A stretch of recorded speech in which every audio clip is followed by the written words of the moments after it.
Pandore, première femme humaine née de l'argile, apporta dans ses bagages une boîte que Zeus lui interdit formellement d'ouvrir. Celle-ci contenait tous les maux de l'humanité, parmi lesquels la folie, la tromperie et l'orgueil.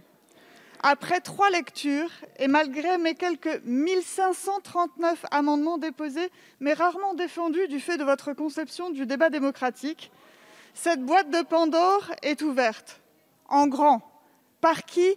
Par vous-même.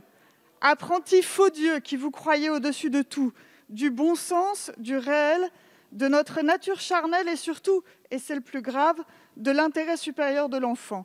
Enfant que vous instrumentalisez pour réaliser vos désirs d'adulte, enfant qui ne demande rien à personne mais qui sera privé par votre faute et votre seule faute de son père. Au-delà du vertige de cette décision froide, réfléchie que vous prenez, c'est bien un naufrage éthique que vous déclenchez. Comment nommer autrement vos trop nombreuses transgressions?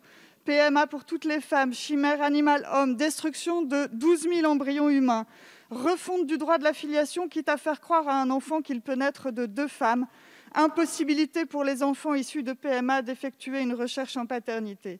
Un texte qui me noue les entrailles, puisque derrière une prétendue égalité entre adultes, il ne fait que créer des discriminations entre les enfants et nie la place du père. Mais tout va bien, puisque vous appelez ça un texte d'amour, sauf qu'il ne s'agit pas d'amour, mais du seul désir des adultes d'avoir un enfant, un désir sec, glacial, insensible aux droits du tout-petit.